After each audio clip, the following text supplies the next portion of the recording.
Hello, everyone, and welcome back to the Security Talkdown podcast.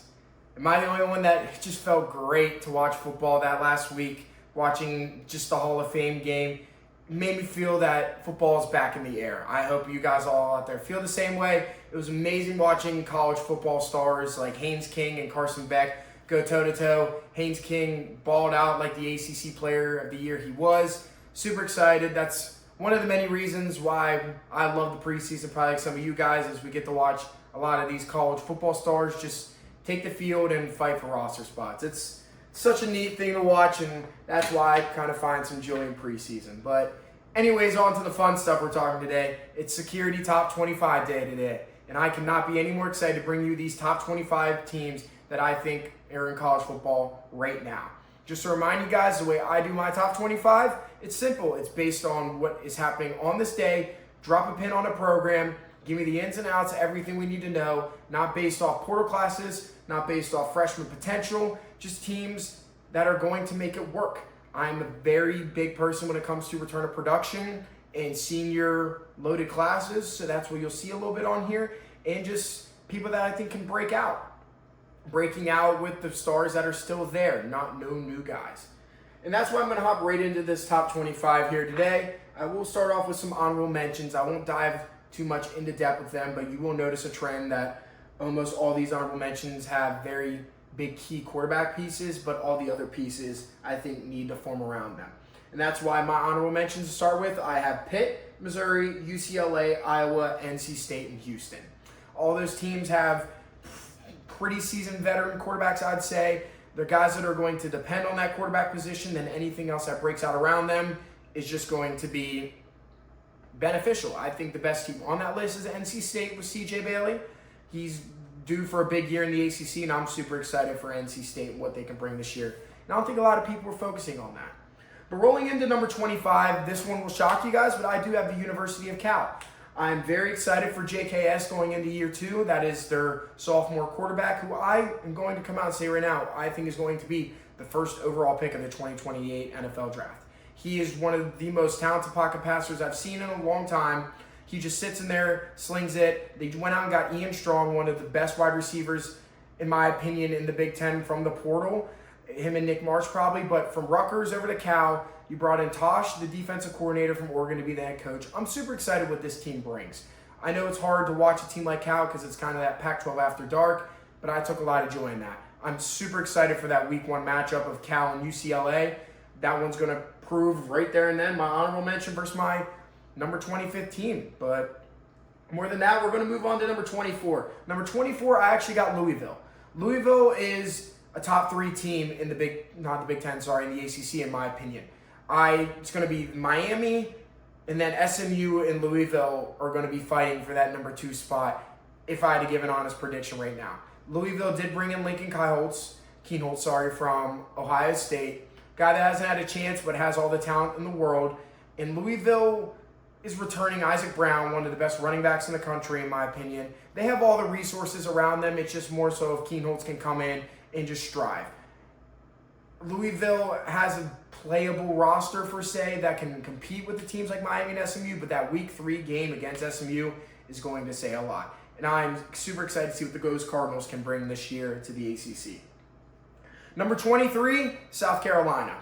I went back and forth with them on this list. I could see them being a 9-3 team, 8-4, but then I can also see them being 4-8. It's just, you can't turn away that they have probably one of the better trios in college football right now. Lenore Sellers, who is, in my opinion, a top 10 quarterback in college right now. You have Harbor, who is one of the fastest and freakish athletes since like DK Metcalf, in my opinion, with the speed and the build. And then we have Dylan Stewart, who can be a top 1 edge rusher, him and Colin Simmons maybe, in this league if he can just totally lock in and focus on his craft. So South Carolina deserves to be on this list, but they're definitely one that I could see just catapulting off the list, and everyone is like, why'd you have them on that list? But I do have them there at 23. Number 22, this one will come for a little shock for you guys, but I actually have Illinois. I don't know why Illinois is not getting any of the public love, in my opinion. I think they returned one of the best secondaries in all of college football coming back. Xavier Scott leads that. They have a very veteran defensive line. Brett Bielema just wins wherever he is. He has that grit, run the ball. We're going to be a run-first team, pass second. The loss of Luke Altmaier is a big hit. Don't mistake me on that. But everything Brett Bielema says, I trust. And he is talking very high about their new quarterback coming in. And it's never easy to say, but Illinois is not going to, they can win big games, but they also won't win the ones that matter. And that's why I feel like keeping them here at this 22 spot is great. But we'll see how it ends up folding out, in my opinion. Number 21, I actually got Utah here. That's another shocker for some probably people out there because Utah's been in a lot of AP pool discussions as at 24, 25. I think the coaches pool just had them at 22. I am very high on Dylan Dampier. I have been a fan of him since he was at New Mexico State, and he was just running around out there kind of looking like a little Kyler Murray. He just made stuff happen. And that's why I think in this Utah system now, with Whittingham now going to Michigan, even though he retired, people don't understand that actually Morgan Scalley has been at Utah for 20 plus years under Whittingham. He was a successor. So I don't think there's going to be a big transition like everyone's thinking there's going to be at Utah. I think they're just going to run in, keep the ship rolling, and make some damage. I also think that they can do some damage in the Big 12. But it all depends on how fast they get rolling, and they do have a pretty tough schedule down the line. I know they have to play BYU, the Battle of the Mormon State. We'll see how that goes as well. The Holy War, baby. Moving into number 20, Tennessee. Tennessee, I'm seeing a lot of stuff where they're sitting here around that 17, 18, maybe even 16 mark. I don't know where people are getting that number. I'm just going to say it blunt as is. They don't have a quarterback really right now. And they haven't really made a decision. They're letting it go into camp. Both guys, the quarterback uncertainty there is really scaring me, and also who he's going to throw the ball to. I think Tennessee is due for a year of regression, but I do still think they are a top 25 team in college football. But in the eyes of the SEC, I think they are going to take a regression year. Like they did last year, they regressed. I hate to say it. I think they're going to take another one. I predicted them last year to regress. They did, and I am having that again. I am a huge Heupel fan, but I just don't think he has that shit moving the way he wants it. Moving into number 19, I'm very excited about this team, and it is SMU. Hopefully, Kevin Jennings can stay healthy this year, because if he does, I actually think he is one of the dark horses for the Heisman out there. He can just improvise, make plays with his legs. SMU is always going to be a competitive team when NIL is in the picture. A lot of people out there, if you don't know, Pony Express, look it up, watch that documentary on ESPN and stuff. SMU was a powerhouse, and they kind of started this NIL bug way back whenever they were in their heydays. They always had the best prospects. They had everything they wanted. They just ran college football. It's that simple. So when you let money now come into the picture, those boosters there and all that rich history, they're not going to let SMU just sit around and be a nobody. So I'm excited to see SMU in the future, per se. But this year I have them at 19. Super excited for Kevin Jennings and their defense and what they can do that year. Number 18, I know this is going to rub some people the wrong way. And like I said, it's my own opinion. I actually have Michigan. Michigan, I can't comprehend what's going on there. I do think there is more going on behind the scenes than they're telling us from that dumpster fire that happened whenever the new old coach was leaving. I'm not going to say his name on this podcast, coming in to Kyle Whittingham. I think it was the best hire I've ever seen in college football, with a situation of how fast they had to make it happen in the time frame and go out and find someone. That was quite literally a dumpster fire to putting it out quickly with a great coach. The only reason I don't agree with that hire is because it seems like a short-term fix, not a long-term fix. But what Kyle Whittingham brings, I don't think he brings what's in Bryce Underwood's best interest. I'm excited to see what he can do in this system. They lost Justice Haynes, a defense that I hope takes a step this year. They do have a hard schedule. I just don't quite see where people are getting this excitement from Michigan, and week 2 will prove a lot to me and to all of us. But as of now, I feel like I just can't put them any lower than 18 just because there's so much uncertainty, and I am just a big believer that there's more going on behind the scenes than we truly know. And going into situations like that. Like at Penn State, for instance, where I'll talk about him here in a few, I just don't think the situations are as easy as everyone thinks it's going to be taking in a big-name program like that and just think it's going to run like sunshines and rainbows. It just doesn't work like that. Signetti did, but I wouldn't say that when he took the Indiana job, it was a big-name job where he felt that pressure.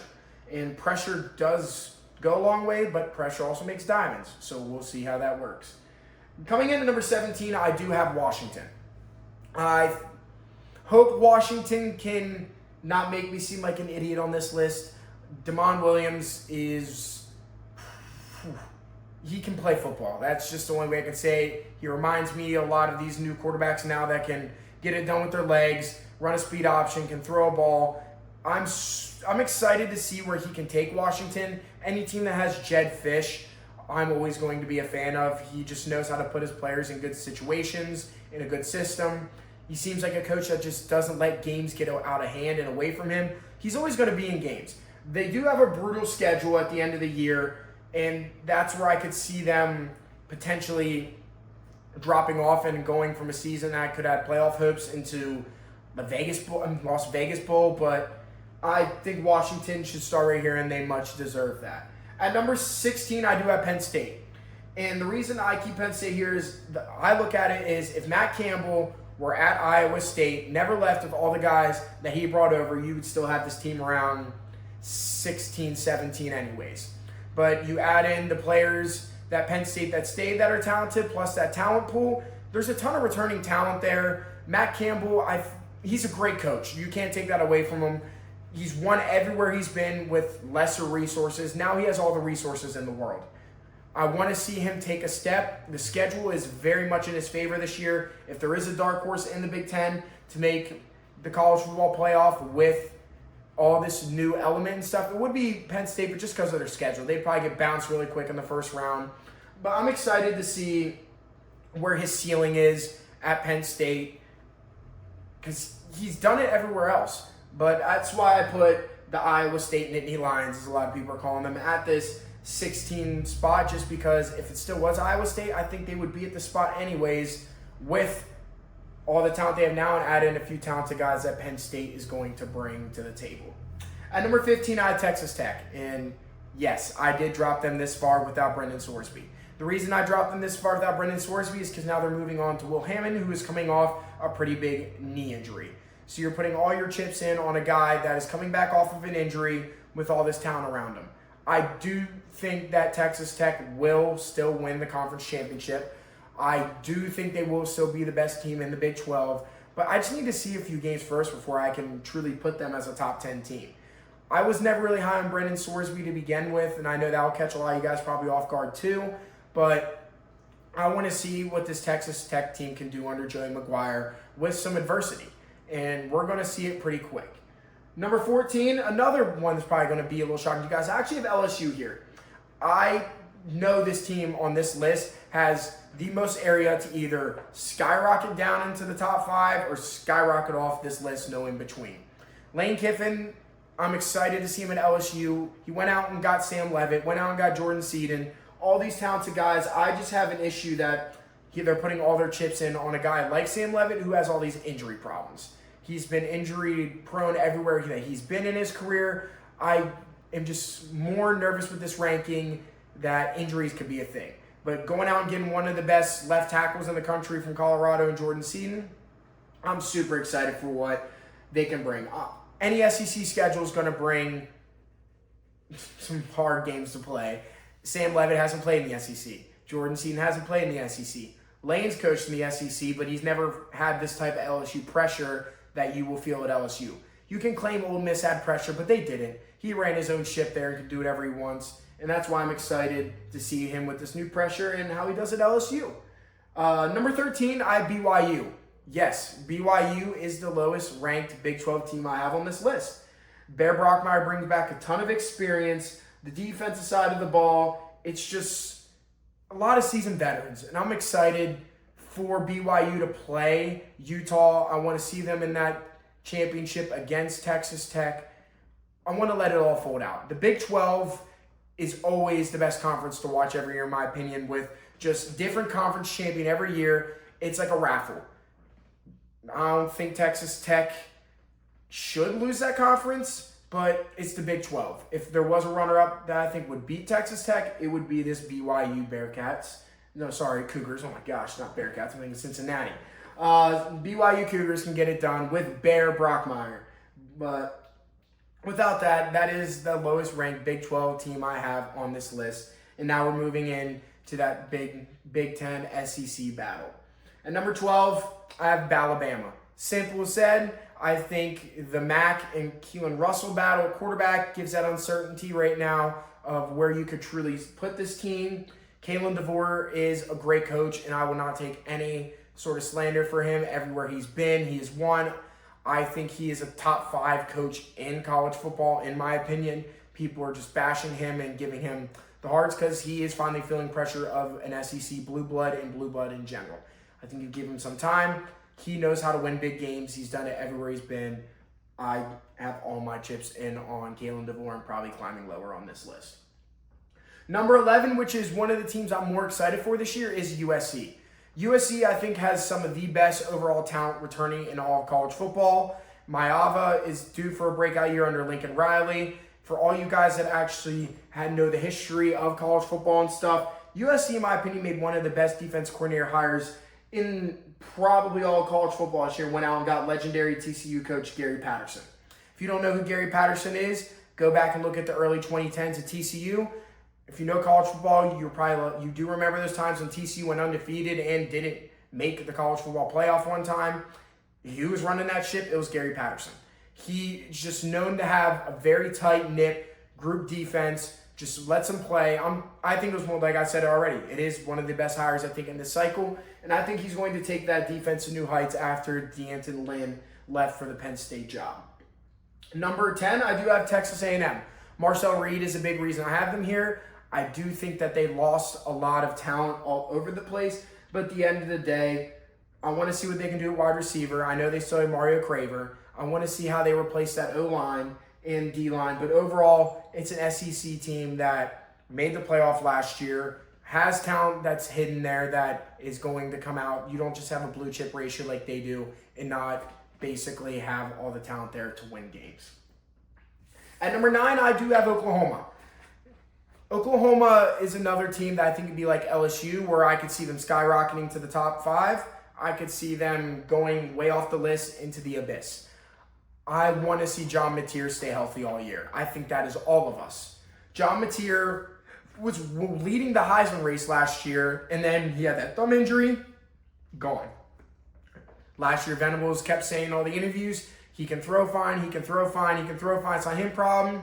At the Peyton Manning camp, he literally said it felt like it was throwing a baseball without any of his top fingers over the baseball. If any of you guys throwing a baseball, you know how that feels. You have no control. It just carries on you. John Mateer was not the quarterback he was the first couple weeks last year that he was at the end. I think he is my Heisman favorite. He is my Heisman favorite to win it. I mean, he was healthy last year. He probably would have won it, in my opinion. So I think he's due for a year. The only thing I'm scared of, breakout-wise, is besides Santanga, we need to see another big wide receiver. But at the end of the day, I will never doubt Brett Venables. He always will run that tight ship defense, and he will keep you in games. And I think they are a dark horse for say to cause some ruckus in the SEC with how many heavy hitters there are this year in the SEC. So for the next couple, really from 8 to 4, I just want to say that I feel like any of these teams could be anywhere between these 8 to 4 number because they're all just so close and down everything. But I really brought these next couple down to just quarterback and overall play that I can see their quarterbacks bringing. And that's why number 8, I have Ole Miss with Trinidad Chambliss and Lacey. I think it's one of the best duos in college football. I'm excited to see Pete Golding's first year as a true head coach. He showed us last year that maybe he can be a great head coach. We'll find out more this year. They do have a pretty brutal schedule, but that's just what I want to watch. We do need to see some wide receivers step up, but without Lane Kiffin, we'll see if it happens. Number 7, I have Miami. I think Miami got the best quarterback transfer out of all the portal in Mensa, even though the way they got him, that's a whole nother story in my opinion. But he's one of the best quarterbacks in college football right now as well. What he did for Duke, he made Duke, he won an ACC championship with a team that lost 5 games. And Mensah that's how much of a game changer he can be. If he's off his game, they lose games. But if he can play to his best ability, he will win almost every game for you. He's that much of a game changer, and I'm excited to see Miami with a guy like him. They did lose a lot on the offensive defensive line. That's my biggest worry. But when you're throwing to a guy like Malachi Toney, anything can keep you in this game. Number 6, I have Notre Dame. I know a lot of you guys out there are going to fight against that one. You guys think that's too high. But at the end of the day, C.J. Carr got a year to adjust, coming in hot. They have some really good wide receiver rooms and great house. I'm excited to see how he can transition into a big year, take that big role. And I want to see how their elite defense goes. Leonard Moore, one of the best corners in the country. I want to see him take not another step, but just be solidified as that corner number 1 and just carry Notre Dame. I want to simply say that they do have the easiest schedule probably in college football besides playing the team that they're ranked right below in Miami. I know they go to BYU this year. It's going to be an interesting year for Miami. The only thing that worries me is just those Cristobal teams sometimes burn out. And it's always around that week 9 to week 13.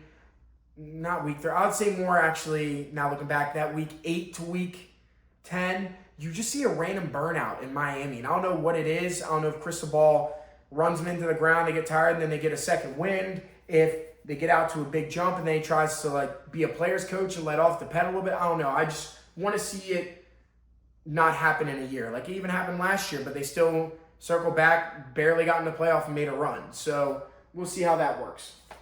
Number 5, I do have Georgia. Gunnar Stockton prove a year. That's simple. Let's see if they can get that run game fixed. Their defense is always going to be elite under Kirby Smart. I don't think there's much to talk about Georgia here besides we need to see Gunnar prove it. We need to see that run game back. Number 4, I have Indiana. I would say a week ago, if you asked me to do these rankings, I would not have Indiana inside probably the top 7. There are 2 interior people that came back on the defense that just recently came back, moved the needle that much for them because they're just that big of playmakers on the defensive side of the ball. I thought that's where they were losing the most talent besides Mendoza, but now you bring those guys back, the production's going to stay right there. They brought in the best portal class, the number 1 overall rated portal class. Josh Hoover, I have been a fan of at TCU. I agree with a lot of people saying that TCU and Sonny Dykes made him go out there and win games with his arm. I think at Indiana, Cignetti is going to let the run game, and he just has to make passes and still win them games, but the game's not in his hand. So I think when Josh Hoover can become a game manager and not be in that pressure moment, I think we could see another Mendoza-type player that shocks you, and you're like, where'd this come from? It's just the fact he got a great system that lets him play free and not depend the game on his arm. Number 3, Oregon. Oregon has they're going to have a make or break year. I can just feel the pressure when you just watch anything about their program. They know that this is their year and they're feeling that pressure. It almost feels a lot like Clemson and Penn State last year where they're bringing back a lot of talent on the offensive side of the ball, a lot of returning talent on the defensive side of the ball, and you just know that if there's a year to win it, it's this year. And if you don't win it this year, then it almost makes you makes you feel a type of way that's going to not sit right. So Oregon needs to prove something this year. Dante Moore came back. Decurion Moore, wide receiver. They have a lot of talented on that defensive side that was very young last year. That was the bash on them, how young they're going to be on the defensive side of the ball. It's older now. It has a whole year of experience. I think Oregon should make the Big Ten championship this year, but we'll see. Number 2, I have Texas. Same thing as Oregon. I think it's a make or break year. You're returning all these pieces after a very disappointing year. Arch Manning, prove-it year. You went out and got one of the top 3 portal additions at wide receiver in Cam Coleman. Your defense should live up with Colin Simmons right there on the edge. There's just so much going on at Texas that it also scares me that they're going to foil to the pressure. They have a really hard schedule in the SEC. They just need to find a way to make the playoff. And I still think they could lose 2 or 3 games and still be a top 5 team in the country. They just need to find a way into the playoffs, and I think they can go on a tear. I truly believe that. And at number 1, no shocker here, I do have Ohio State. Until Ohio State plays a single snap, I'm not going to let them prove me wrong why they are not the number 1 team in the country. Jeremiah Smith, best wide receiver in the country, no doubt. Julian Sayin had a year under his belt, coming back. Bo Jackson had an amazing year. Loaded all over on the defensive side of the ball. Offensive line, there's a couple gaps, but it's Ohio State. They will get filled. I think this is the number one overall team in the country, no doubt about it. And they just need to play that game. Week 2, Texas, Ohio State. We will get the matchup of the 1 and 2 seed on mine right off the bat. We will get to see what team is going to progress and what team is going to regress. It's that simple. So that's the matchup I'm looking forward to the most. But overall, that's my top 25. I personally hate talking top 25 stuff in that because all it is predictions and what ifs. I'm more of let's dive into the stats, talk week-to-week matchups, because at the end of the day, you could have number 8 Ole Miss playing number 5 Georgia, and it's just a matchup issue for Georgia because of the different skills. And you'd be like, well, why did you have Ole Miss at 8 when they were clearly better than Georgia when they played? I just think top 25s are crazy, and I don't think rankings really matter until we get late in the year whenever we start talking about college football playoff spots. Which leading into my next segment, we are going to talk about the college football playoff.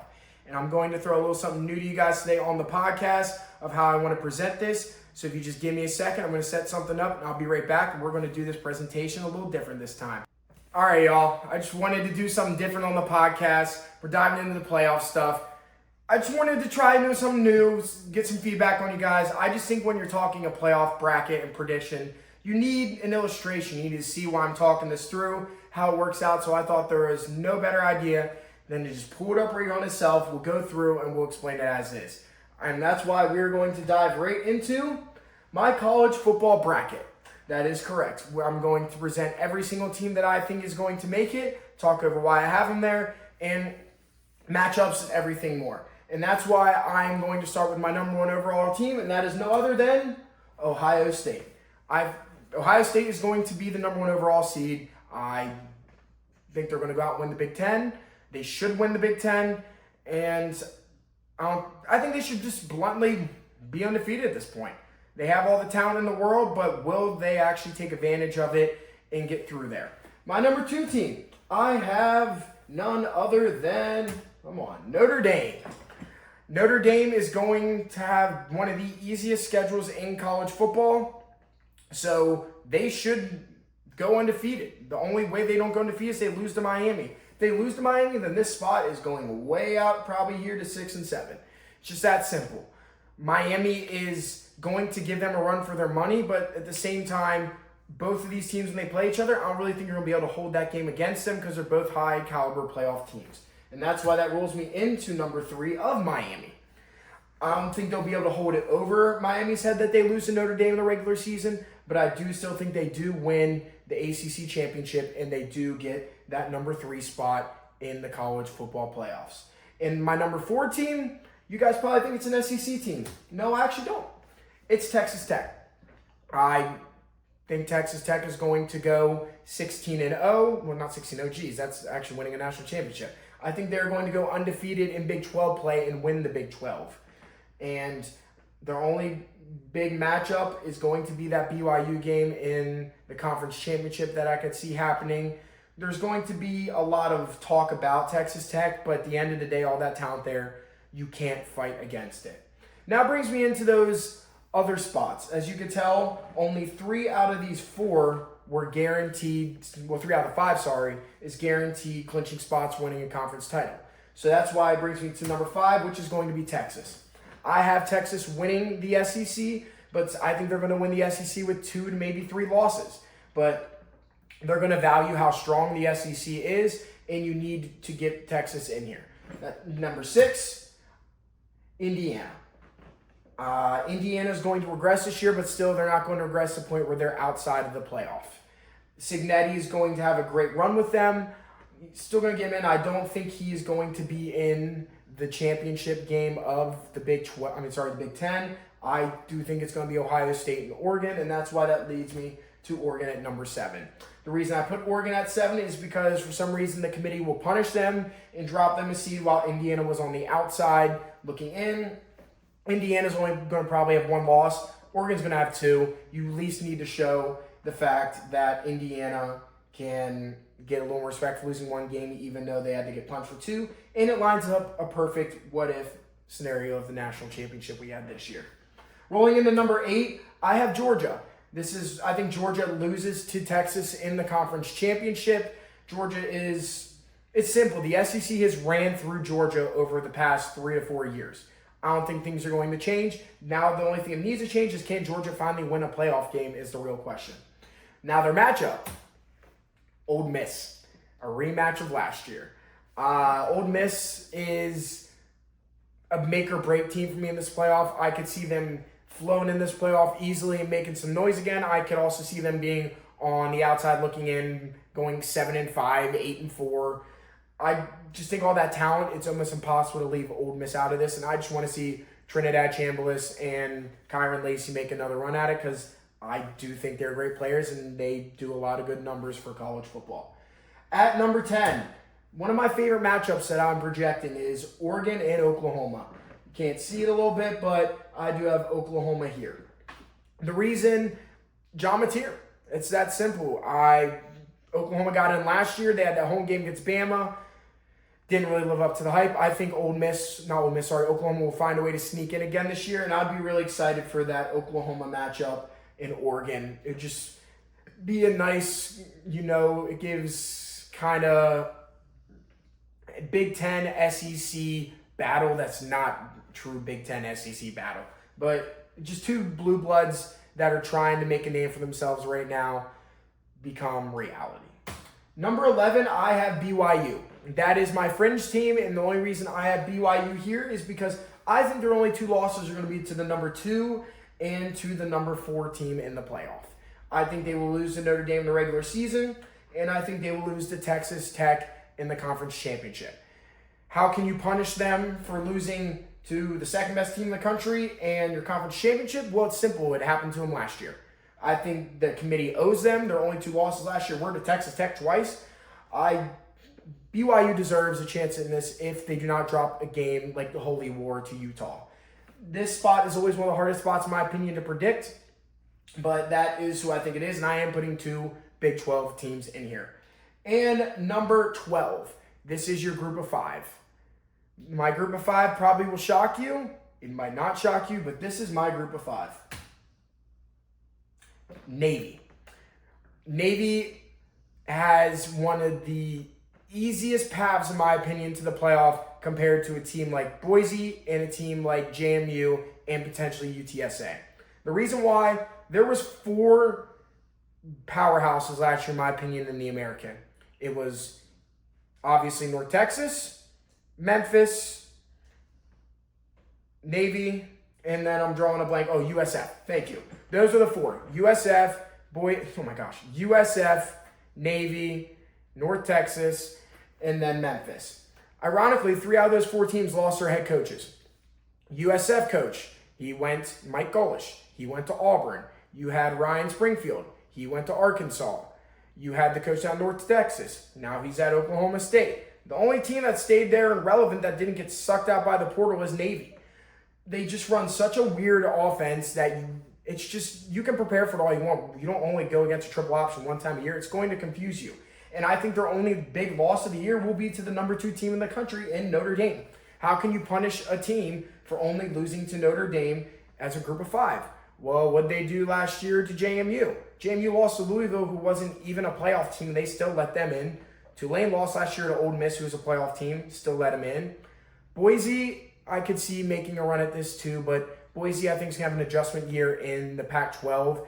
Just all those new teams. When you're playing so many new teams in one year with new coaches and stuff, you're bound to have some upsets and games you're not used to. But that is my top 12, and now I'm going to go into the next slide of showing you guys how I think it's actually going to map out. So as you can see here, I laid it out here for you guys, put it all beautiful like that. Sorry for the seeds. Tried to fix them, but they weren't making it too easy on me. But first game that we are going to focus on is the up top game of Navy and Texas. And that's just a no-brainer. Sorry, Navy fans or anyone that's Navy, you're running into a top 5 team in the country.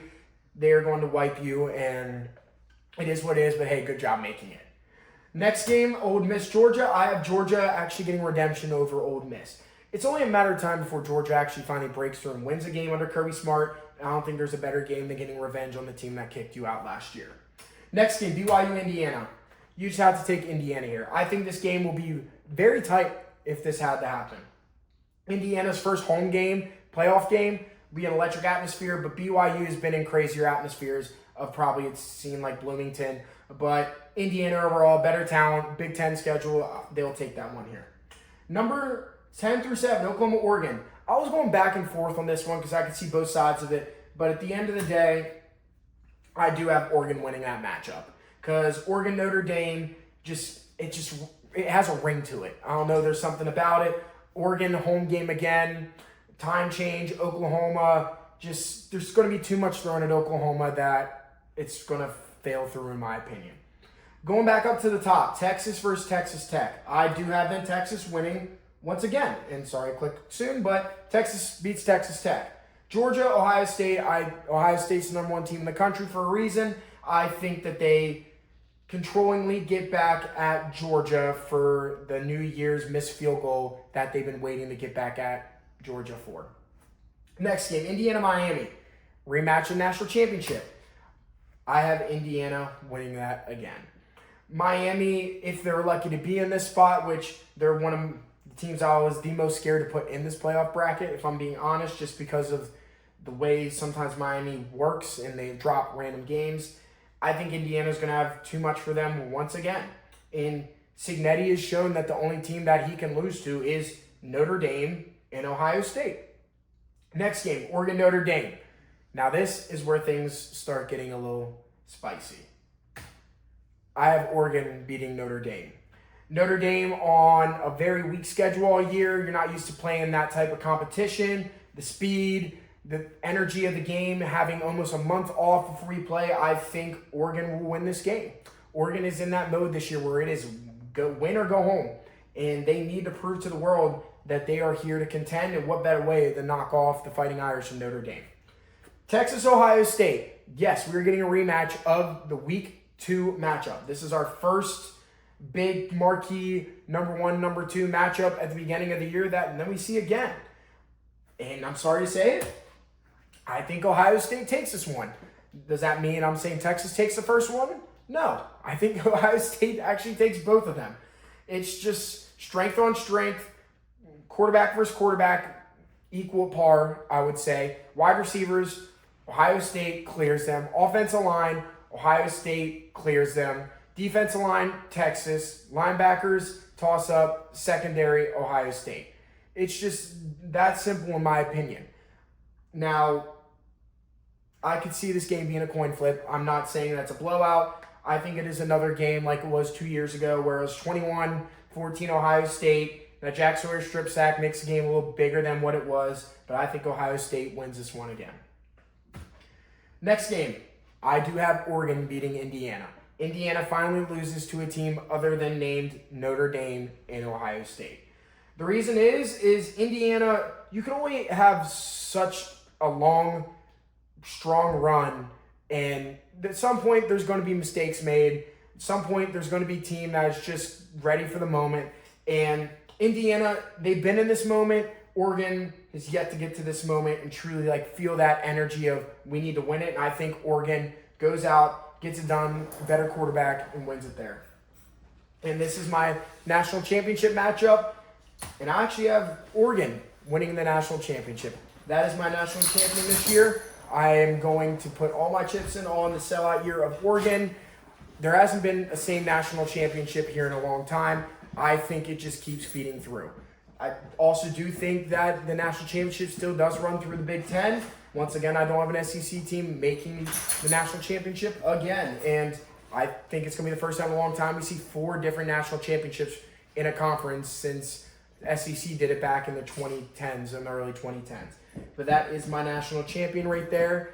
And this is what I am putting my face to and what we are going to ride with. So with that being said, you guys can see it. I'll let it sit here for a little bit. But that is all left I have to talk about today with the podcast. Next episode, I will dive into conference champions a little more. I know I talked about a little bit today, and obviously my seedings giveaway of who I think is going to be conference champions and stuff. But also going to talk a little bit about the hot seat and just coaching-wise, and just get a couple of the little things knocked out before we can finally talk about week 0. But besides that, thank you guys for tuning in. Once again, if you guys have anything to say about this, please shoot me a text or something. We can talk about it. But besides that, I'll see you guys next Wednesday, next episode. Peace.